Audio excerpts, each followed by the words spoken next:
Welcome to the show. Welcome to the show, boys.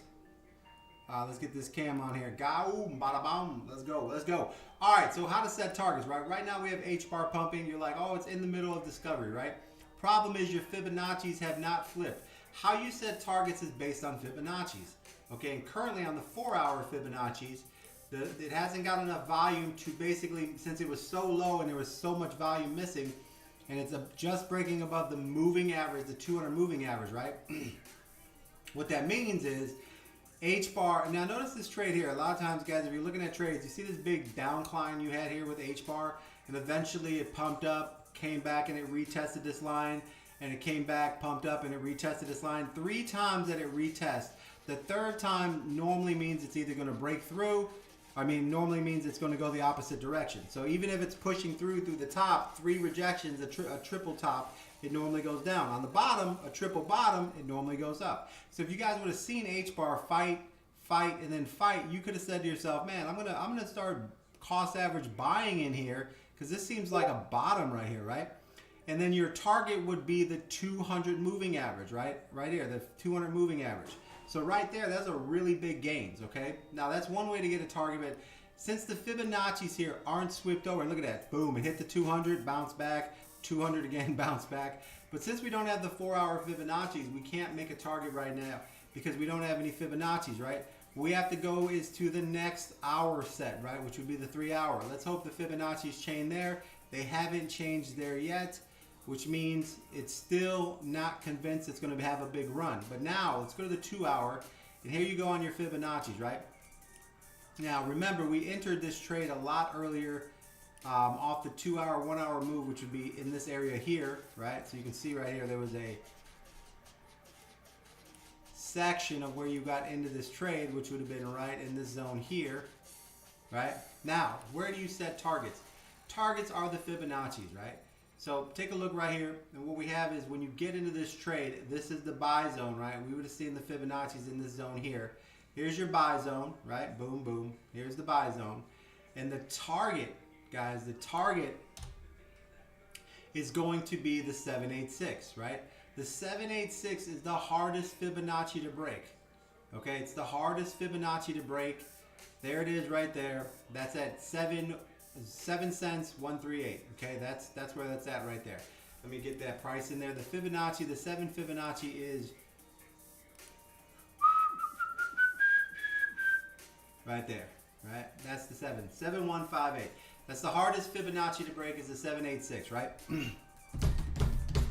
So as we take a look there, once we kind of break there, that is the target anytime that you're in this pocket here. A lot of times these are your profit taking targets. So once you break above the 382, the first target that you're looking for is the 618, right? This Fibonacci 618. Target 1 would be this price here, right? A lot of people, if they do high leverage, they enter on this bottom right here and they go up. As soon as they break through here, the first target is the 505. We're going over targets right now, Kelly. So right here, we break through here. The first target's 05 line, which is the half line, 0.68. That's the first target, right? So right there, as you can see, you can basically kind of like look at that as your first target. Your second target is the 618. Your third target is the 786. Once you hit the 786, you're normally going to get some type of rejection, some type of movement down, and then you're going to see another movement up. If it can get above the 786 instead of resistance, 786 is going to become support, which it looks like it's becoming support right now. As you can see, the candle's sitting on the 786. What that means is that we have a 2-hour candle, so within the next hour, if this candle closes above the 786, that means that the next target is basically the 1 line right here, which is 7368. That would be the next target. But honestly, if you close above the 786, most of the targets are supposed to be the 1618, which is this line up here. But most people, because they're starting to use the Fibonacci's, they will close their trade a little bit earlier, and they will start closing their trade at this line right here. I'm going to make this a green line so that we understand that's the most of the target area. People are going to start targeting that area, right? Now, your next target, if you sit above this 618 line, right, if you stay above the 786, is going to be the 1272 line right there. So that's the next target for H bar. 7689. That's the next target right there. Okay? Very simple to do. Then you say, okay, how do I verify that these targets are actually targets that I can counter verify, right? How do you counter verify the targets to make sure that you have something set up here where it is actually correct, right? So all you have to do, guys, is go back to your 4-hour time frame. Okay, slide back to your 4-hour time frame. Zoom out. Okay, and when you zoom out, right, what you're looking for is the same areas of resistance and support over here. So as we can see here, we have a very heavy support line, and I'm going to take this, and all you do is slide over here and you get yourself the Ray trend, right? And right here, you see the bottom of these trades right here. H-bar is looking good, guys. H-bar is looking good. H-bar looks like it's going to keep pumping. So right here, you can see the bottom of these wicks right here, right? Here's a wick. Here's a wick. So let's zoom in on this so we can have a better look at what we're seeing, right? So right here, you see how these candles come down right there? Boom, that's a wick. These candles touch the same place, same place. So this seems like a really heavy resistance line, right? So grab the Ray line right there. Thanks for the follow, guys. Thanks for the follow, guys. Thanks for joining. What up, Benji? All right, so right here, we're going to go up here, and we're just going to set the Ray line across there. And all this is going to do for us is basically give us a resistance line right there, right? So that's a normal resistance. Then we want to find another one, right? So let's see what else we can see. Right here, we can tell that this line right here, there's some support here, comes down, comes across, right? There's some support here, but there's some major support here. 1, 2, 3, 4 candles right in here. So this is going to be my other support line that goes across these candles right here, right? So you see right there, you can see those candles touching. Those are the candles that I'm going to grab some support across, because that's where they're touching and that's where they're sitting. So that's a decent support line. And then we're going to find, normally you want to find about 4, right? So as we move up, let's see what else we got. We got some support lines and resistance. These lines right here, as you can tell, this was some resistance. This wicked up, this wicked up, this wicked up. So this is more of a support and resistance line right here. Right, that looks like a good one. And then the next one I would say would be sitting on top of these peaks, right? You see how these sat right there? Everything touched. So around this level right here would be a support or resistance line, right? So now once that we got those lines set up, we can scroll back here, right? And as we scroll back, we can see where our targets are set up, right? So now all you want to do is there's 2 dots on here. The middle dot is how you make this line straight. So we just want to straighten these out right now so that we have an ideal of what we're dealing with, right? So right about there, that's straight.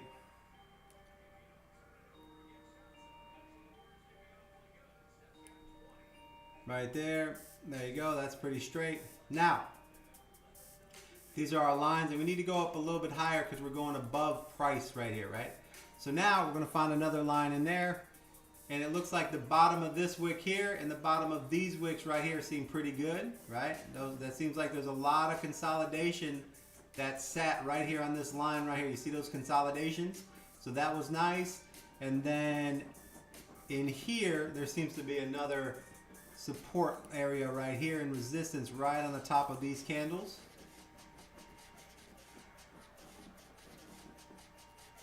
And right in here. So those are about the sections that we want to look for right there.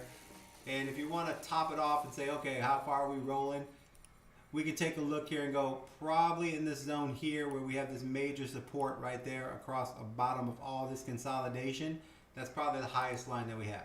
So now that we have these lines drawn out, we can go back, take a look at our Fibonacci's, and we can see whether or not if we're matching up with any of those lines. And that'll give us a more accurate idea of like targets and supports and resistance zones that we can look for and basically expect the coin to respect. All right, there we go. So now that we take this in here, now we're going to go from the 4-hour to the 2-hour where we can take a look at the Fibonacci, right? Okay. So now we take here, now we can see these lines coming across, and notice on these lines we have a target up here, target right here, and this target right here is actually a target that we already have listed here. See, the 7935, so that makes sense. This target right here, 765, this target and this target right here all make sense right here, and they're all touching the Fibonacci, so they're all fitting in there perfectly. So these lines are all making sense as we move up. This looks like it'll be the top of the top. 8.4 would probably be the end of H bar. The second highest is going to be right here. It's 802. So let's move that up to right there. And then this Fibonacci line makes sense right there. And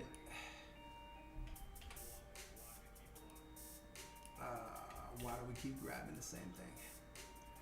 And then this line. So now we are currently sitting at this Fibonacci line, right? So now we can see where we're getting our resistance at